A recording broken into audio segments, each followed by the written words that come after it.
ابھی میں انشاءاللہ آپ کو اسی مہینے کے حوالے سے کئی چیزیں بتلاؤں گا تو آپ سن کر حیران ہوں گے کہ قرآن و سنت کی تعلیمات کیا ہیں اور ہمارا معاشرہ کیا کر رہا ہے۔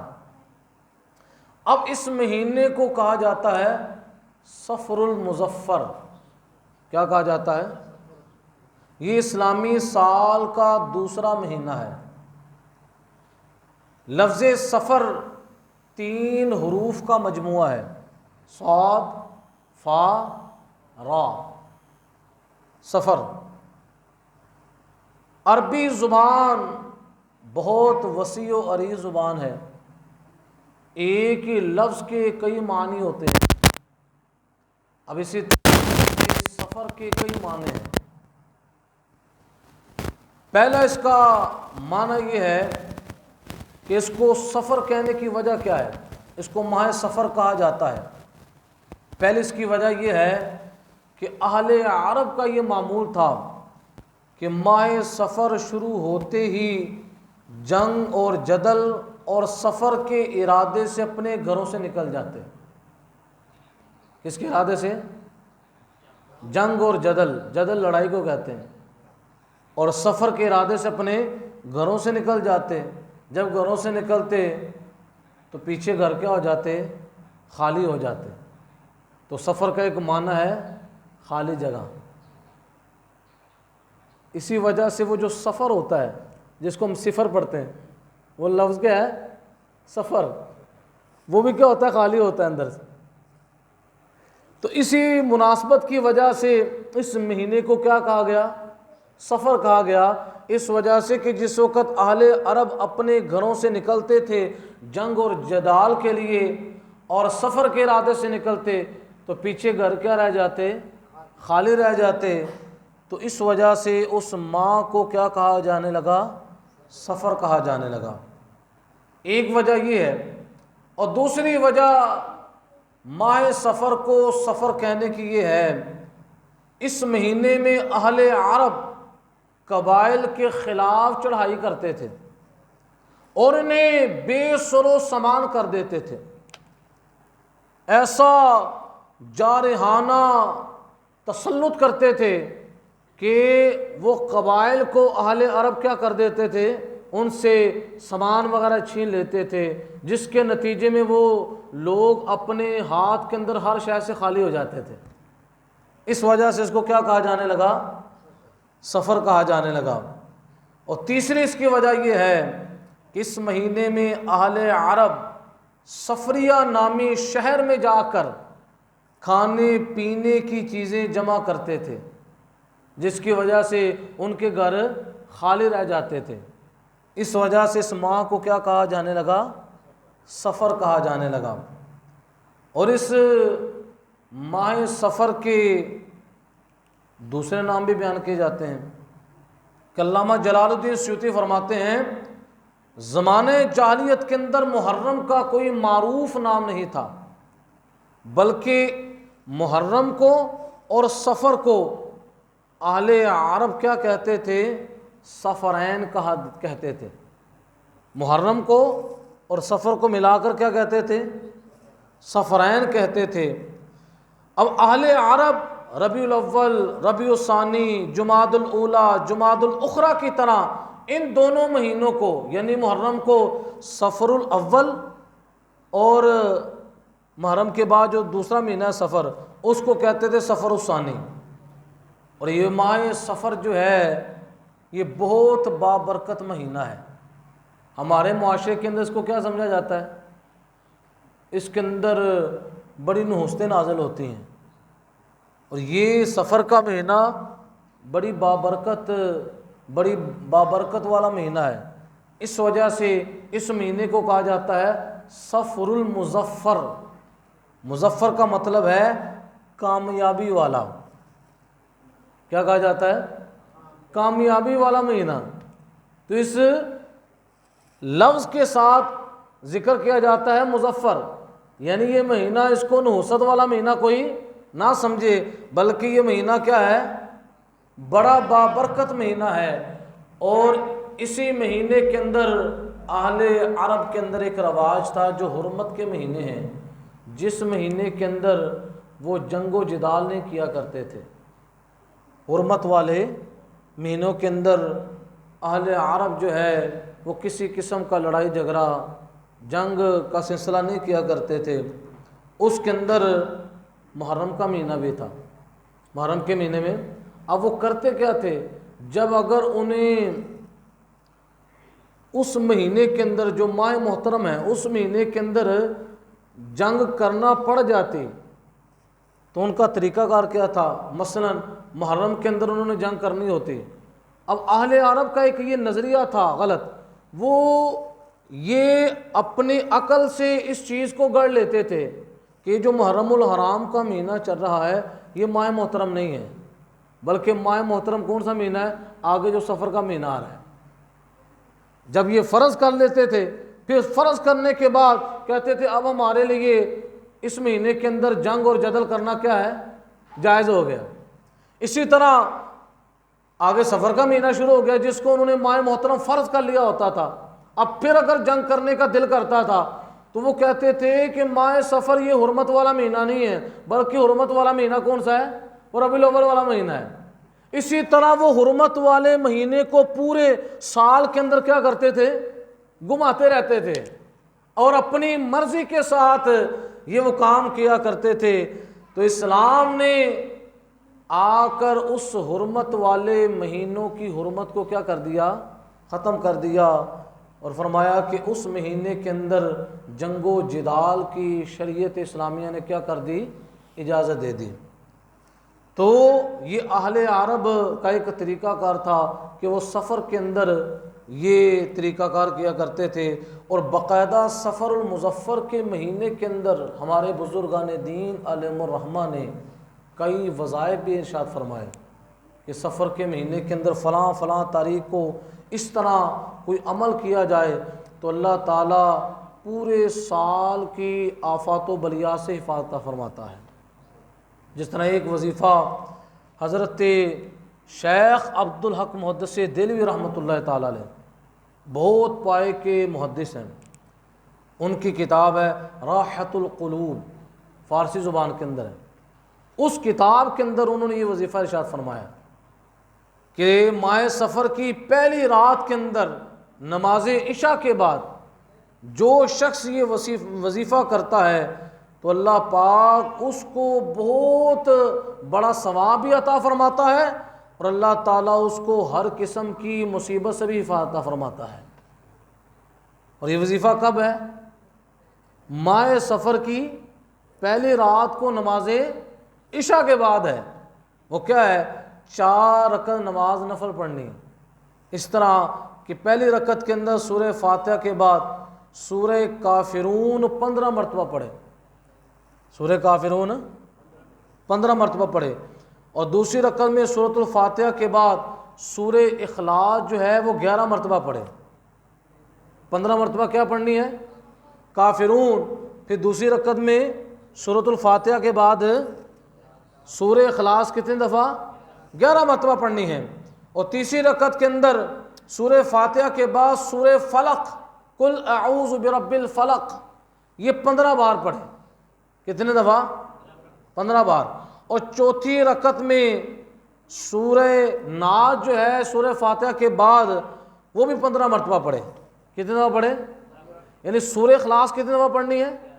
بقیہ صورتیں کتنی دفعہ پڑھنی ہے؟ 15 دفعہ پڑھنی ہے۔ پھر سلام پھیرنے کے بعد ایاک نعبد و ایاک نستعین، یہ چند دفعہ پڑھ لیں۔ اس کے اندر تعداد کی کوئی حد بندی، چند دفعہ یہ آیت کریمہ پڑھے، اس کے بعد 70 مرتبہ درود شریف پڑھے۔ کتنے دفعہ؟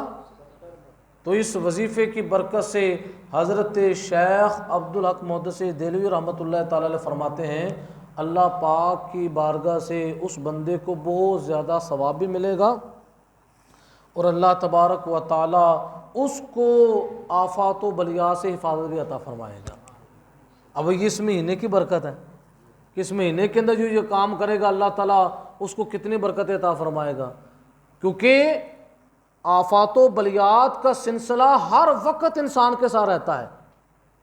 حدیث پاک کے اندر نبی علیہ الصلوۃ والسلام ارشاد فرماتے ہیں 99 بلائیں انسان کے دائیں بائیں آگے پیچھے ہمہ وقت اس کے ساتھ رہتی ہیں، اور 99 سے مراد 99 کا عدد نہیں ہے کہ 99 ہی ہیں، بلکہ محدثین فرماتے ہیں نبی علیہ الصلوۃ والسلام کے فرمانے کا مقصد یہ ہے کہ بہت زیادہ آفات و بلیات انسان کے آگے پیچھے ہوتی ہیں۔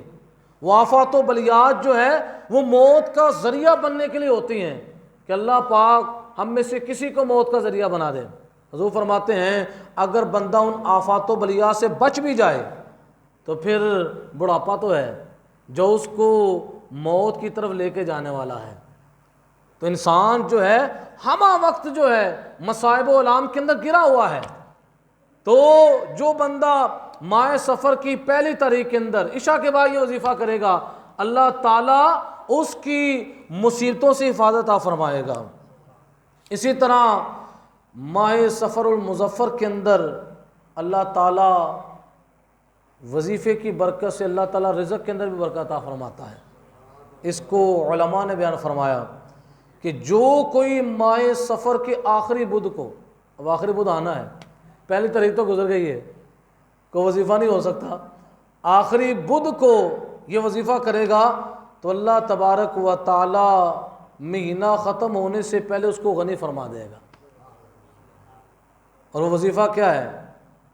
آخری بدھ کو سورہ الم نشرح، سورہ 3، سورہ نصر اور سورہ اخلاص، کتنی صورتیں ہیں؟ 4 صورتیں ہیں۔ سورہ الم نشرح، سورہ 3، سورہ نصر اور سورہ اخلاص 80 بار جو پڑھے تو اسی مہینے کے ختم ہونے سے پہلے انشاءاللہ العزیز اللہ تعالیٰ اس کو غنی فرما دے گا۔ تو آپ مجھے بتائیں یہ مہینے کی برکات ہیں یا نہیں ہیں؟ لوگ کہتے ہیں ماہ سفر آ گیا ہے، لہذا اس ماہ سفر کے اندر نہ تو کوئی نیا کام شروع کرنا ہے، نہ شادی کا سلسلہ شروع کرنا ہے، یہ مہینہ بڑی آفتوں والا ہے، بڑی مصیبتوں والا ہے، بڑی پریشانیوں والا ہے، لہذا اس مہینے کے اندر کوئی ایسا کام، باقاعدہ اس مہینے کے اندر علماء اسلام نے اس کی برکت کے پیش نظر وظائف ارشاد فرمائے کہ جو بندہ اس مہینے کے اندر یہ عمل کرے گا۔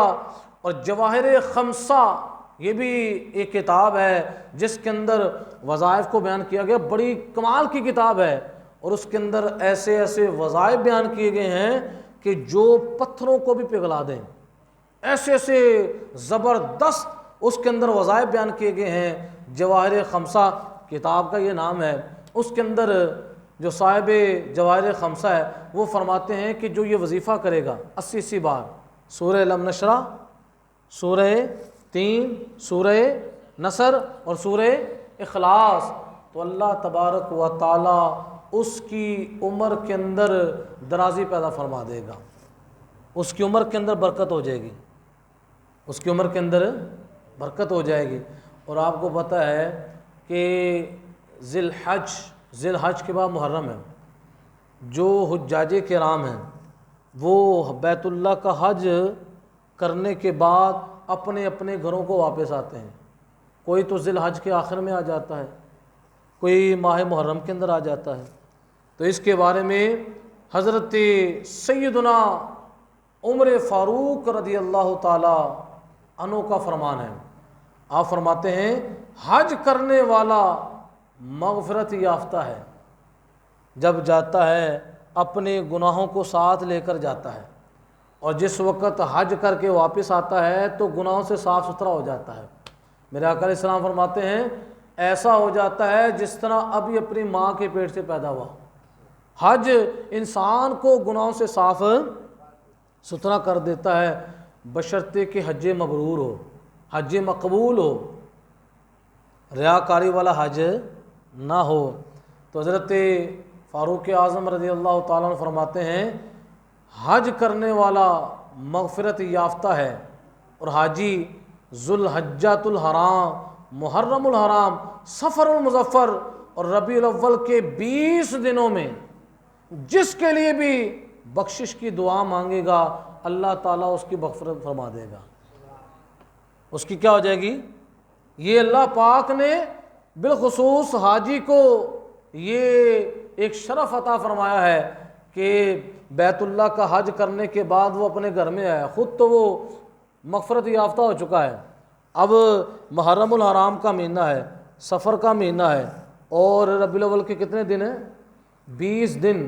ان کے اندر اگر وہ کسی کے لیے بخشش کی دعا مانگتا ہے، یا اللہ میرے فلاں دوست کو بخش دے، میرے فلاں عزیز کو بخش دے، تو اللہ تبارک و تعالیٰ اس کی دعا کی برکت سے اللہ تعالیٰ اس بندے کی بخشش فرما دے گا۔ اب کتنی برکت ہے ماہ سفر کی۔ تو جو کہے کہ ماہ سفر جو ہے یہ نحوست کا ہے، تو نحوست کا اگر ہوتا تو بخشش کیسے ہوتی؟ تو یہ ماہ سفر کی برکات ہیں کہ اس مہینے کے اندر بھی اگر حاجی کسی کے لیے بخشش کی دعا کرتا ہے تو اللہ تبارک و تعالیٰ اس پر کرم فرماتے ہوئے اللہ تعالیٰ اس کی بخشش و مغفرت فرما دیتا ہے۔ اب اس مہینے کے اندر نبی کریم صلی اللہ تعالیٰ علیہ وسلم نے زمانے جاہلیت کا جو طریقہ کار چلا رہا تھا، زمانے جاہلیت کے اندر بڑے بڑے وہ غلط نظریات لوگوں نے بنائے ہوئے تھے کہ جس وقت وہ نکلتے سفر کے لیے، سفر کے نکلتے تو ایک پرندہ چھوڑ دیتے، اب پرندہ اگر دائیں طرف اڑ جاتا تو وہ لوگ سمجھتے تھے کہ یہ سفر کرنا میرے لیے باعث خیر و برکت ہے، اور اگر وہ پرندہ بائیں طرف اڑ جاتا تو لوگ سمجھتے تھے کہ یہ سفر کرنا ہمارے لیے بہتر نہیں ہے۔ اسی طرح بیماریوں کے بارے میں ان کا نظریہ تھا کہ بیماری ایک سے اڑ کر دوسرے کو لگ جاتی ہے، ایک سے اڑ کر، اس وجہ سے جو کوئی بیمار ہوتا اس کے پاس نہ لگتے، اس کے برتنوں سے احتیاط کرتے۔ اور تیسرا یہ تھا کہ جب ماہ سفر آتا تو ماہ سفر کے اندر بھی وہ شادی بیاہ یا دیگر معاملات سے کیا کیا کرتے تھے؟ گریز کیا کرتے تھے۔ تو میرے آقا علیہ الصلوۃ والسلام نے ان تمام حالات کو پیش نظر رکھتے ہوئے نبی علیہ الصلوۃ والسلام نے فرمایا کہ لا سفرا، سفر کوئی چیز نہیں ہے، یعنی سفر کو جو منحوس سمجھتا ہے اور منحوس سمجھتے ہوئے اس کے اندر چیزوں سے معاملات سے رک جاتا ہے، حضور نے فرمایا اس کی کوئی حیثیت ہے۔ پھر حضور نے فرمایا لا عدوا، کیا فرمایا؟ لا عدوا، لا عدوا کا مطلب ہے بیماری ایک سے اڑ کر دوسرے کو نہیں لگتی۔ حضور علیہ السلام نے جب یہ فرمایا تو حضور علیہ الصلوۃ والسلام کی بارگاہ اقدس کے اندر ایک اعرابی تھے، انہوں نے عرض کیا یا رسول اللہ صلی اللہ علیہ وسلم، آپ فرما رہے ہیں بیماری ایک سے اڑ کر دوسرے کو نہیں لگتی، میرا ایک مشاہدی عمل ہے، مشاہداتی عمل ہے، آپ فرماتے ہیں بیماری کے اندر تعدیہ نہیں ہے، ایک سے اڑ کر دوسرے کو نہیں لگتی، میرا ایک مشاہداتی عمل ہے کہ میرے صحت مند اونٹ تھے، صحت مند اونٹ تھے، ان صحت مند اونٹوں کو خارش نہیں تھی، وہی صحت مند اونٹ جو ہے وہ خارش زدہ اونٹوں کے اندر مکس ہوئے، تو یا رسول اللہ صلی اللہ علیہ وسلم مکس ہونے کے بعد، ان کے ساتھ مخلوط ہونے کے بعد ان کو بھی خارش لگ گئی، اور آقا آپ فرما رہے ہیں لا عدوا، بیماری ایک سے اڑ کر دوسرے کو، آپ یہ فرما رہے ہیں میرا جو اپنا آنکھوں دیکھا عمل ہے وہ تو یہ ہے۔ تو نبی علیہ الصلوۃ والسلام نے کیا فرمایا؟ حضور نے فرمایا اے میرے غلام مجھے یہ بتا، وہ جو پہلا اونٹ ہے جس کو خارش لگی ہے وہ تو کسی کے ساتھ مکس نہیں ہوا تھا، وہ تو کسی کے ساتھ بیٹھا اٹھا نہیں تھا، اس کو خارش کہاں سے لگی ہے؟ تو وہ آگے سے کہنے لگا عربی کہ یا رسول اللہ وہ تو اللہ کی طرف سے لگی ہے۔ تو نبی علیہ الصلوۃ والسلام نے فرمایا بات دراصل یہاں بھی یہی ہے کہ وہ دوسرے جو خارش زدہ اونٹ تھے ان کو بھی بیماری کا سلسلہ وہ اللہ کی طرف سے ہے، اب یہ اللہ کا امر ہے کہ اگر کوئی اس کے ساتھ مخلوط ہو جائے تو چاہے اللہ تعالیٰ اس بیماری کو اس کے لیے مؤثر کر دے، اگر اللہ تعالیٰ چاہے اس بیماری کو اس کے لیے مؤثر نہ کرے۔ مؤثر حقیقی کون ہے؟ وہ اللہ کی ذات ہے۔ اس نظریے کو رسول اللہ صلی اللہ تعالی علیہ وسلم نے رد فرمایا، باقاعدہ خلفائے راشدین میں سے حضرت ابوبکر صدیق رضی اللہ تعالیٰ عنہ، انہوں نے بھی اس حدیث پاک پر عمل کرتے ہوئے، ایک ایسا شخص تھا جو کوڑی تھا، کوڑ کے مرض کے اندر مبتلا تھا، اور کوڑ کا جو مریض ہوتا ہے اس کے جسم سے بدبو بہت زیادہ آتی۔ اب جس وقت حضرت ابوبکر صدیق کو ایک وفد ملنے کے لیے آیا تو آپ نے لوگوں کو کھانا کھلایا، تو دیکھا ایک ایسا شخص ہے جو بالکل کونے میں بیٹھا ہوا ہے۔ آپ نے اس کو پوچھا کہ تم کونے میں کیا کر رہے ہو، آ کے کھانا کھاؤ۔ وہ آ کر کہنے لگا، بڑی اداسی سے کہنے لگا کہ حضرت میں کوڑ کی بیماری کے اندر مبتلا ہوں۔ تو حضرت امیر المومنین سیدنا ابو بکر الصدیق رضی اللہ تعالیٰ نے فرمایا کہ تم میرے پاس آ جاؤ۔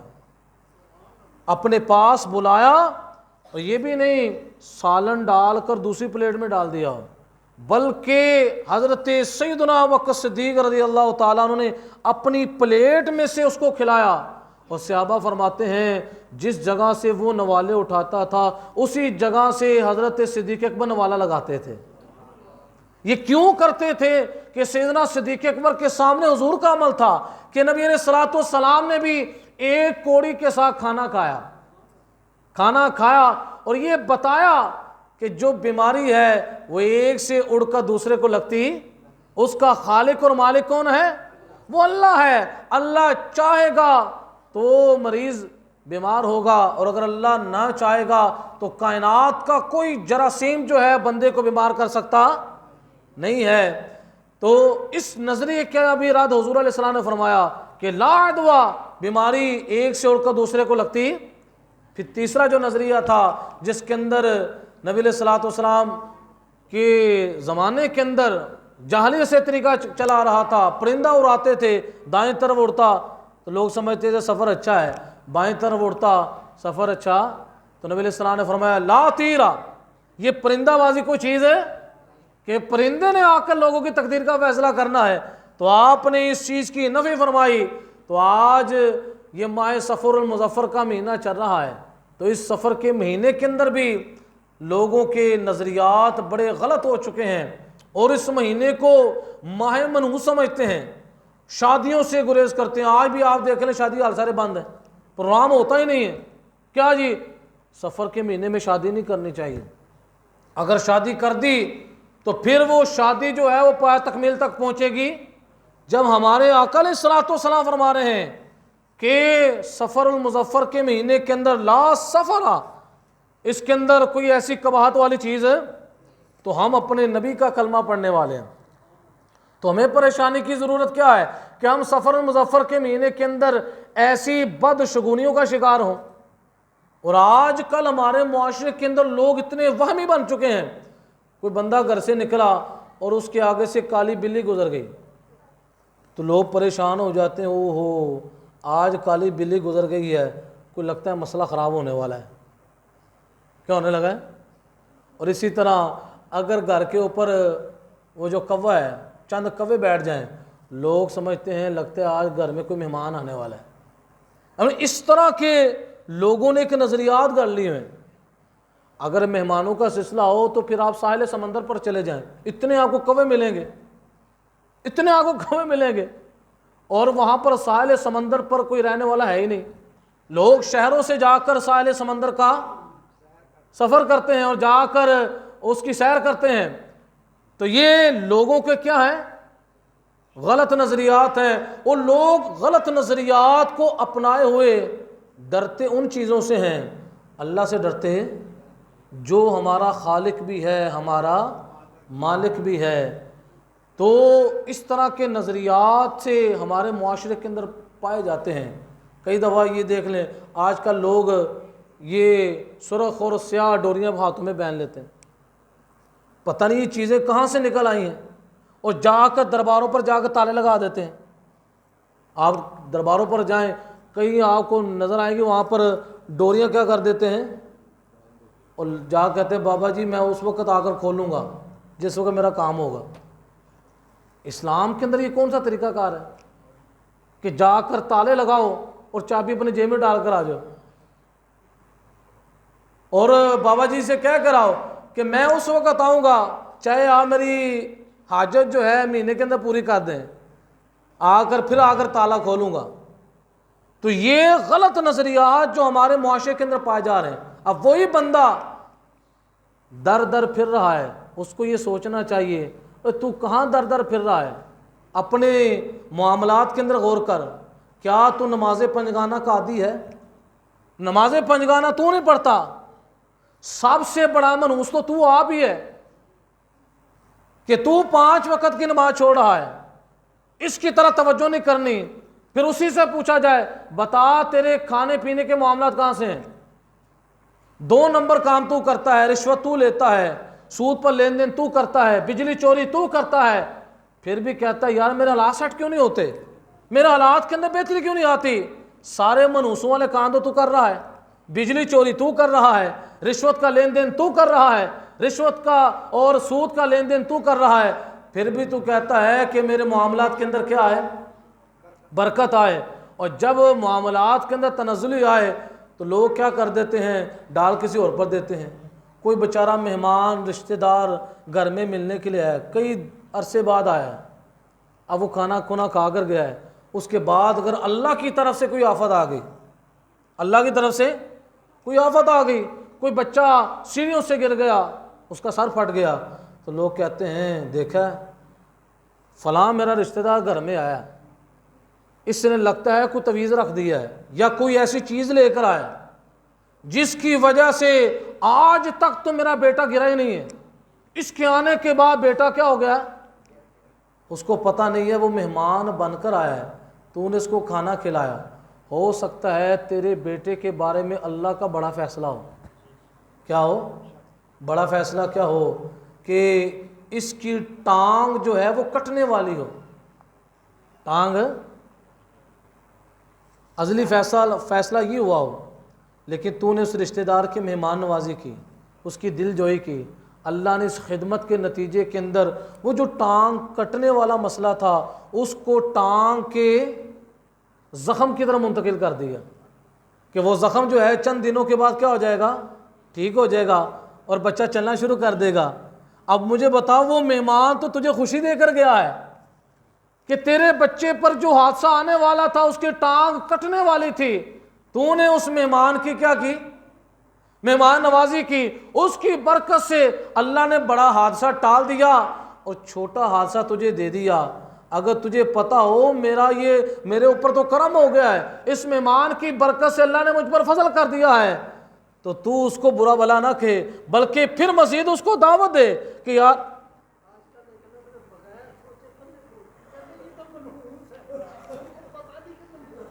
یقین مانے میرے پاس اس طرح کے معاملات آتے ہیں، بچیوں کی شادیاں ہوتی ہیں، یقین کریں ایسے ایسے حالات، اور یہ بات کون کرتا ہے؟ کلمہ گو۔ بچیوں کی شادی ہوئی، بچی کی شادی ہو کر اپنے سسرال چلے گئی، اب سسرال والے کہتے ہیں جب سے شادی ہوئی ہے بچے کا کام نہیں چل رہا، اور اسی بچی کو کیا کہتے ہیں؟ کہتے ہیں یہ منحوس ہے، جب سے یہ ہمارے گھر میں آئی ہے میرے بچے کا کام بند ہو گیا۔ اس چیز سے اللہ کی پناہ مانگنی چاہیے۔ کیوں؟ تنگ دستی اور فراخ دستی وہ اللہ کے قبضہ قدرت کے اندر ہے، یہ ہماری آنکھوں کا دھوکہ ہے، ہمیں پتہ نہیں ہوتا کہ کسی کی وجہ سے اللہ تبارک و تعالی بسا اوقات ہم پر کیا کرم فرما رہا ہے، ہم پر کون سی رحمت ہو رہی ہے۔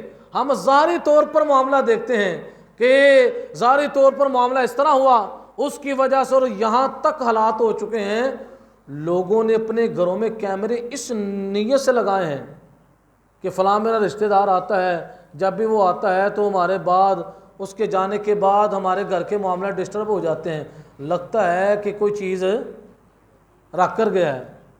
ایک شخص میرے پاس آیا، مجھے کہنے لگا وہ میرا فلاں رشتہ دار ہے، وہ ہم پر عملیات کے ذریعے غلط کام کروا رہا ہے۔ میں نے اس کو کہا، میں نے کہا سب سے پہلے مجھے دلیل دو، اگر تمہارے پاس پروف ہو، محض زبانی کلامی باتیں مجھے پروف دو کہ یا تو تم نے اس کے ہاتھ سے تعویذ پکڑا ہو، اس تعویذ پر تمہارا نام لکھا ہو، پھر تو بات ہے۔ جب ہے ہی نہیں ہے، اب اسی بندے نے کیا کیا، گھر میں کیمرے لگا دیے، کیمرے لگائے ہوئے 2 سے 3 سال ہو گئے ہیں، ابھی تک پروف پکڑا نہیں گیا۔ اور یہ بدگمانیوں کے نتیجے کے اندر ہمارے معاشرے کے اندر بھائی بھائی سے دور ہو گیا ہے۔ اب بھائی جو ہے بھائی کے پاس بیٹھنے کے لیے تیار ہے۔ اتنے جو قریبی رشتے تھے جس کے بارے میں اللہ کا قرآن فرماتا ہے ان رشتوں کے ساتھ آپس میں کیا کرو، حسن سلوک اختیار کرو، ان کے ساتھ آپس میں حوصلہ افزائی والا، دل جوئی والا معاملہ کرو، خیر خواہی والا معاملہ کرو۔ لیکن ہمارے معاشرے کی جہالت کی وجہ سے آج نظام یہاں تک پہنچ چکا ہے، اور اتنی بدشگونیاں ہو گئی ہیں کہ آپ نے یہ بھی بات سنی ہوگی، لوگ کہتے ہیں کہ فلاں عمل کی وجہ سے کسی کا رزق بند کر دیا گیا، فلاں عمل کی وجہ سے اور میرا کاروبار جو ہے وہ بند ہو گیا ہے۔ کسی عامل کے پاس چلے جائیں، وہ آگے سے ایسی ایسی کہانیاں سناتا، وہ کہتا ہے کہ اس بندے پر اتنا زبردست عمل ہوا ہے کہ اس کا کاروبار، اس کا رزق کیا کر دیا گیا، بند کر دیا گیا ہے۔ حالانکہ آپ مجھے یہ بتائیں، رزق جو ہے وہ لوح محفوظ پر لکھا ہوا ہے۔ کہاں پر؟ لوح محفوظ کے اندر، اور لوح محفوظ 7 آسمانوں سے پار ہے۔ کہاں ہے؟ 7 آسمانوں سے پار ہے۔ اور جادو جو ہے پہلے آسمان سے اوپر جاتا ہی نہیں ہے۔ اسی وجہ سے کفار مکہ نبی علیہ الصلوۃ والسلام کو یہ کہا کرتے تھے، اگر آپ اللہ کے نبی ہیں تو آپ چاند کے 2 ٹکڑے کر کے دکھائیں۔ کیوں؟ انہیں پتا تھا معاذ اللہ ثم معاذ اللہ، وہ نبی علیہ السلام کو جادوگر سمجھتے تھے۔ وہ کہتے تھے یہ کر ہی نہیں سکیں گے، کیونکہ چاند پہلے آسمان پر ہے، تو جادو پہلے آسمان سے تجاوز ہے۔ تو جب نبی علیہ السلام نے اپنی نبوت کی طاقت سے چاند کے 2 ٹکڑے کر ڈالے تو انہیں پتہ چل گیا یہ نبی ہے جادوگر۔ تو جادو کا اثر جو ہے وہ پہلے آسمان سے تجاوز ہے۔ تو وہ کون سا جادو ہے کہ جو پہلے کو بھی کراس کر گیا، دوسرے کو بھی کر گیا، تیسرے کو بھی کر گیا، 7 آسمانوں کو کراس کر کے وہ لوح محفوظ کے اندر جو انسان کی فائل تیار ہے، جس کے اندر ہے کہ روزانہ کس کا اتنا رزق ہے، تو فلاں بندے نے کوئی تعویذ کر کے اس کا رزق کیا کر دیا ہو، اس پر تالا لگا دیا، اور ایسا تالا لگا دیا کہ اس کی چابی عامل کے پاس ہے۔ اب وہ عامل کھولے گا تو وہ بندہ رزق کھائے گا، اگر وہ تالا نہیں کھولے گا، اس چابی کو اس بندے کو نہیں دے گا، تو وہ کیا ہوگا، بھوک کی وجہ سے۔ حالانکہ اللہ رب العزت نے رزق کے بارے میں فرمایا وَمَا مِن دَابَّةٍ فِي الْأَرْضِ إِلَّا عَلَى اللَّهِ رِزْقُهَا، زمین پر چلنے والی کوئی بھی چیز ہے اس کا رزق اللہ کے ذمہ کرم پر ہے۔ تو جس چیز کو اللہ نے اپنے ذمہ کرم پر لیا ہے، کس کی مجال ہے کہ اس کو روک سکے، اس کو کسی تعویذ کی وجہ سے کیا کر سکے، تالا لگا سکے؟ لگا سکتا ہے کوئی؟ جس کو اللہ دینا چاہے، اللہ تعالیٰ دینا چاہے تو دشمن کے گھر میں بھی دلوا سکتا ہے۔ وہ دشمن ہو، جو جانی دشمن ہو، اس کے گھر میں بھی اللہ تعالیٰ اس بندے کو رزق پہنچا سکتا ہے۔ جناب موسیٰ علیہ السلام کی مثال دیکھیں کہ فرعون نے کتنے بچے بنی اسرائیل کے مروائے، کس وجہ سے کہ بنی اسرائیل کے اندر ایک بچہ پیدا ہو رہا ہے جس نے مجھے تختے سے اتار کر اور مصر کے اندر اسی کا نام ہوگا، اس کی وجہ سے اس نے بچے مروانا شروع کر دیے۔ لیکن میرے اللہ کا کرم دیکھیں، میرے اللہ کی طاقت دیکھیں۔ اللہ نے فرمایا اے فرعون تو یہ چاہتا ہے موسیٰ پیدا نہ ہو، تو تیرا ارادہ یہ ہے، میرا ارادہ یہ ہے کہ موسیٰ پیدا ہوگا، اور میرا ارادہ ہے موسیٰ پیدا ہونے کے بعد جوان بھی ہوگا، اور تیری ہلاکت جو ہے وہ موسیٰ کے ہاتھ ہی ہوگی۔ تو اللہ تبارک و تعالیٰ کا ارادہ کتنا غالب تھا کہ اس نے بڑا زور لگایا۔ واہ میرے مولا، میرے اللہ کے افعال کیسے ہیں، اس کی قدرت کاملہ کیا ہے کہ ادھر فرعون جو تھا لا ولد تھا، اس کے ہاں کوئی بچی، اس نے بچی بھی کسی سے لے کر وہ اس کو پالا ہوا تھا۔ اس بچی کو برس کی بیماری تھی، بڑا علاج کروایا، کسی شخص نے بتایا اس بچی کا جو علاج ہے فلاں تاریخ کو اس دریا کی طرف صندوق کے اندر ایک بچہ آئے گا، اس بچے کا تھوک جو ہے، لعاب جو ہے، اس بچی کے جسم کو لگایا جائے تو اللہ تعالیٰ شفا دے دے گا۔ کیسے اسباب بنائے جا رہے ہیں؟ اب وہی تاریخ تھی کہ حضرت موسیٰ علیہ السلام پیدا ہوئے، والدہ محترمہ نے آپ کو تابوت کے اندر ڈالا اور دریا کے حوالے کر دیا، دریا کے حوالے کر دیا۔ اب اس مخصوص تاریخ کو فرعون اپنے سپاہیوں کے ساتھ اپنے اسی محل کے اندر کھڑا ہو گیا، اب دیکھنے لگا کہ وہاں سے وہ صندوق آتا یا نہیں آتا۔ دیکھا تو وہاں سے صندوق چلا آ رہا تھا۔ فرعون نے کہا یہی وہ پیشن گوئی تھی جس کے بارے میں مجھے بتایا گیا۔ جب وہ تابوت فرعون کے پاس آیا، فرعون نے بھی بڑا ٹل لگایا، اس کے سپاہیوں نے بڑی کوشش کی کھولنے کی، لیکن کسی سے کھلا؟ فرعون کی بیوی حضرت آسیہ رضی اللہ تعالیٰ عنہ، یہ بھی اللہ کی شان ہے، بیوی مومنہ ہے، خاوند کافر ہے، اور ساری زندگی فرعون کے ظلم و ستم برداشت کیے، تو اللہ تعالیٰ اس کے نتیجے میں جناب حضرت آسیہ کو شان کیا عطا فرمائے گا؟ قیامت والے دن حضور کے ساتھ حضرت آسیہ کا نکاح ہوگا۔ حضرت آسیہ حضرت مریم علیہ السلام، ان کا نکاح قیامت والے دن میرے آقا علیہ الصلوۃ والسلام کے ساتھ ہوگا۔ تو حضرت آسیہ نے کہا سائڈ پر ہو، میں کھولتی ہوں۔ اب آپ مجھے بتائیں، مردوں سے نہ کھلے، عورت تو ویسے کمزور ہوتی ہے۔ تو جس وقت آپ نے تابوت کو کھولنا چاہا، اللہ کی قدرت کاملہ سے آپ نے ہاتھ لگایا تو ساتھ ہی تابوت کا دروازہ کھل گیا۔ حضرت موسیٰ علیہ السلام نورانی چہرہ آپ کا چمک رہا ہے، اور آپ نے ہاتھ کے اندر اپنے جو انگلی تھی اس کو منہ میں ڈالے ہوئے ہیں۔ تو حضرت آسیہ نے جس کو ان کو پکڑا اور پکڑ کر کہا یہ موسیٰ علیہ السلام جو ہیں قرۃ عینی، اس کے اندر میری آنکھوں کی ٹھنڈک ہے، یعنی موسیٰ علیہ السلام کو دیکھ کر مجھے آنکھوں کے اندر بڑی ٹھنڈک محسوس ہو رہی ہے۔ تو مفسرین فرماتے ہیں اللہ کے نبی کو آنکھوں کی ٹھنڈک کہا تو اللہ تعالیٰ نے حضرت آسیہ کو ایمان کی دولت عطا فرما دی۔ مفسرین فرماتے ہیں اگر فرعون بھی یہ کہہ دیتا کہ موسیٰ علیہ السلام میری آنکھوں کی ٹھنڈک ہے یہ بچہ، تو اللہ تبارک و تعالیٰ فرعون کو بھی ایمان کی دولت عطا فرما دیتا۔ اب جس سے فرعون ڈر رہا تھا، اللہ نے کہا چلو تیرے گھر آ گئے، اب مہمان نوازی کرو۔ ادھر حضرت موسیٰ علیہ السلام دودھ پلانے کی باری ہے، کسی دائی کا دودھ پی، ادھر والدہ نے بہن کی ڈیوٹی لگائی جاؤ بھائی کا پتہ کرو کہاں جاتا ہے۔ جس سے بچا رہے تھے، قدرت کے فیصلے بھی بڑے عجیب ہیں، جس سے بچا رہے تھے کہ فرعون کے ہاتھ نہ چڑھے، تو اللہ تعالیٰ نے فرعون کے محل میں پہنچا دیا۔ کیوں؟ قادر مطلق میرا اللہ ہے، چاہے تو وہ دشمنوں کے گھر میں بھی پہنچا کر حفاظت کرے، اور چاہے سجنوں کے گھر میں بھی بندہ چلے جائے تو حفاظت کے ساتھ نہ رہے۔ یہ اللہ کی قدرت کے فیصلے ہیں۔ تو جس وقت والدہ نے کہا جاؤ بھائی کو دیکھو، بتایا کہ امی جان بھائی جان جو ہیں وہ تو فرعون کے محل میں پہنچ چکے ہیں۔ ماں تھی، ماں کے دل کے اندر خوف کی کیفیت پیدا ہوئی کہ اب کیا ہوگا۔ ادھر اللہ نے کیسا ذریعہ بنایا کہ حضرت موسیٰ علیہ السلام کسی کا دودھ نہیں پی رہے۔ بہن جو ہے وہ دربار میں پہنچی اور کہنے لگی فرعون کو اگر آپ کہتے ہیں میرے پاس ایک دائی ہے، اگر آپ کہتے ہیں میں اس کو بلا لاتی ہوں، ہو سکتا ہے یہ بچہ ان کا دودھ پی لے۔ فرعون نے کہا جاؤ بلا لاؤ۔ جب حضرت موسیٰ علیہ السلام کی بہن گھر میں گئی، کہا امی جان کو آ جائیں، میں نے فرعون سے بات کی ہے دودھ پلانے کے حوالے سے۔ والدہ محترمہ جس وقت آئیں اور حضرت موسیٰ علیہ السلام کو اٹھایا، حضرت موسیٰ علیہ السلام کو اپنی ماں کی خوشبو آئی، حضرت موسیٰ علیہ السلام کو ماں نے سینے سے لگایا اور حضرت موسیٰ علیہ السلام کو دودھ پلانا شروع کیا، تو حضرت موسیٰ علیہ السلام نے دودھ پینا شروع کر دیا۔ یہ اللہ کی قدرت کے جلوے دیکھیں کہ کہاں سے چلے اور کہاں پہنچایا۔ کہتے ہیں نا وہ ملاتا بھی خود ہے اور جدائیاں بھی خود ہی ڈالتا ہے۔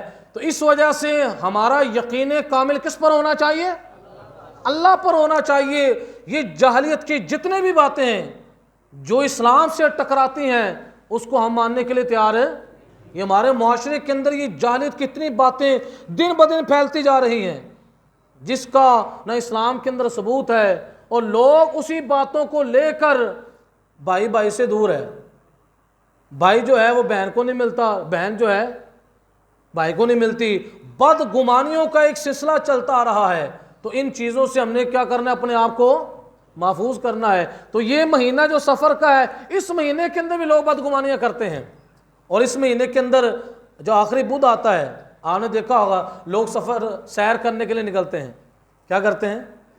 سیر و تفریح کرنے کے لیے، کہ یہ وہ بدھ تھا جس دن نبی علیہ الصلوۃ والسلام کو تندرستی حاصل ہوئی تھی، آپ بیمار تھے، آپ ٹھیک ہوئے تھے، لہٰذا اس دن کیا کرنا چاہیے؟ سیر و تفریح کرنی چاہیے۔ جتنی سیر و تفریح کریں گے اتنا بندہ کیا ہوگا؟ صحت مند ہوگا۔ حالانکہ کتابوں کے اندر جو بات ہے وہ یہ ہے، اس بدھ کو، آخری بدھ کو نبی علیہ الصلوۃ والسلام کے مرض کے اندر اضافہ ہوا تھا۔ مرض کے اندر کیا ہوا تھا؟ اضافہ ہوا تھا، نبی علیہ الصلوۃ والسلام کی بیماری کے اندر مزید اضافہ ہوا تھا۔ لیکن لوگ اس ماہ سفر کے اندر، آخری بدھ کے اندر، آپ پوچھ لیں لوگ کیا کر رہے ہیں؟ سیر کر رہے ہیں۔ اس آخری بدھ کے اندر نبی علیہ الصلوۃ والسلام تحقیق بھی نہیں کرنی، نہ کسی عالم سے پوچھنا ہے، اور اسی طریقے پر لوگ کیا کرنا شروع ہو جاتے ہیں؟ عمل کرنا شروع ہو جاتے ہیں۔ تو یہ وہ آخری بدھ تھا جس دن نبی علیہ الصلوۃ والسلام کی بیماری کے اندر اضافہ ہوا تھا۔ اور اگلا جو مہینہ ربیع الاول شریف کا تھا، اس مہینے کے اندر نبی علیہ الصلوۃ والسلام کا کیا ہو چکا تھا؟ حضور کا وصال ہو گیا۔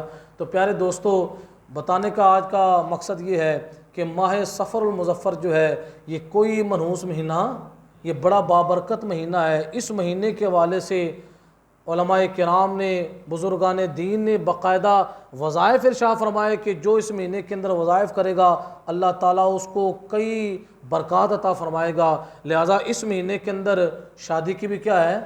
اجازت ہے۔ اگر کوئی بندہ اپنا کاروبار کرنا چاہتا ہے اس کی بھی کیا ہے؟ اجازت ہے۔ اگر اللہ کی طرف سے کوئی آفت آ بھی جاتی ہے، اس کے اندر ہمیں نظریہ کیا رکھنا چاہیے؟ اس مہینے کی وجہ سے نہیں آئی، وہ اللہ کے نازل کرنے سے وہ آفت آئی ہے، اور اللہ کی طرف سے بندہ مومن کو جو آفت پہنچتی ہے، اس آفت کے اندر بھی مومن کے لیے برکت ہوتی ہے۔ مومن کی آفت بھی کیا ہوتی ہے؟ وہ برکت کو لیے ہوتی ہے، اس کے اندر مومن کا نقصان نہیں ہوتا۔ اللہ اس کو چاہے دنیاوی نقصان دے دے، لیکن اللہ تعالیٰ اس کو اخروی فوائد و ثمرات عطا فرماتا ہے، اس کے گناہوں کا کفارہ بن جاتا ہے، اس کے لیے اللہ تعالیٰ آخرت کی سزا کو بچا لیتا ہے اس کو دنیاوی نقصان دے کر۔ تو لہٰذا ہم نے اس ماہ مبارک کے اندر، اور اس کے علاوہ بھی ہم نے ایسا نظریہ جو اسلام سے ٹکراتا ہے اس نظریے پر قائم نہیں رہنا، اس نظریے کا رد کرنا ہے، اور اسی نظریے کو ماننا ہے جس کی قرآن و سنت ہمیں کیا دیتا ہے؟ تعلیم دیتا ہے۔ اللہ رب العزت کی بارگاہ میں دعا ہے کہ اللہ تعالیٰ ہمیں قرآن و سنت کا فہم عطا فرمائے۔ ایک اعلان بھی سماعت فرمائیں، اس مرتبہ مسجد کا جو بل آیا ہے بجلی کا تقریباً 38,000 کے قریب ہے۔ تو آپ تمام دوستوں سے اپیل ہے کہ مسجد جو ہے یہ خانہ خدا ہے، اس کے اندر ایک ایک روپیہ خرچ کرنا یہ باعث خیر و برکت ہے۔ اور علماء کرام، بزرگان دین فرماتے ہیں کہ خیر کے اندر خرچ کرنا یہ سخاوت ہی سخاوت ہے، اور معصیت کے کاموں میں 1 روپیہ خرچ کرنا، لاکھوں روپیہ نہیں، صرف 1 روپیہ گناہ کے کام میں خرچ کرنا، بزرگان دین فرماتے ہیں وہ کیا ہے؟ بخل ہے، وہ کنجوسی ہے۔ حالانکہ بندہ گناہ کے کام میں دلیر ہوتا ہے، لیکن شریعت کہتی ہے یہ بخیل ہے کہ یہ ناجائز رسومات پر لاکھ روپے لگا رہا ہے، تو شریعت کہے گی یہ بخیل ہے۔ اور دوسری طرف کیا ہے؟ ایک بندہ کار خیر کے اندر 1 روپیہ لگاتا ہے تو شریعت اسلامی کہتی ہے اس سے بڑا سخی ہے ہی نہیں کوئی۔ تو یہ مسجد جو ہے یہ خانہ خدا ہے، اس کا انتظام و انصراف ہم سب نے چلانا ہے، اور یقیناً اس کا نتیجہ، اس کی برکات ہمیں ملیں گی۔ اللہ تعالیٰ دنیا کے اندر بھی دیتا ہے، اور آخرت کے اندر تو اللہ تعالیٰ نے یقینی طور پر دینا ہی ہے۔ لہذا کوشش یہ کیا کریں جب بھی گرمیوں کا مہینہ ہے، اب آپ کو پتہ ہے دن بدن بجلی مہنگی ہوتی جا رہی، لیکن اس کائنات کا نظام چلانے والا کون ہے؟ ہم نے کھا پی کر سونا ہے، جتنا مرضی مہنگائی کا دور آ جائے، ہمارا رازق اور خالق کون ہے؟ اللہ ہے۔ اللہ نے ہی ہمیں پالنا ہے۔ اس نے سورۃ الفاتحہ کے شروع میں کیا فرمایا؟ الحمدللہ رب العالمین، تمام تعریفیں اس اللہ کے لیے جو عالمین کو پالنے والا ہے. کس کو؟ اب عالمین کے اندر اللہ کے ماں سوا جو کچھ بھی ہے اس کا رب کون ہے؟ اللہ ہے. اس کا خالق کون ہے؟ اللہ ہے. تو آپ تمام دوستوں نے بھرپور انداز سے اس کے اندر حصہ لینا ہے. اگر کوئی دوست ابھی جمع کروانا چاہے تو ابھی جمع کروا دے، اور اگر کوئی دوست نماز جمعہ کے بعد جمع کروانا چاہے تو نماز جمعہ کے بعد جمع کروا دے، تاکہ مسجد کے بلوں کو ادا کیا جائے. اللہ رب العزت کی بارگاہ میں دعا ہے کہ اللہ تعالی ہمیں قرآن و سنت کا فہم عطا فرمائے.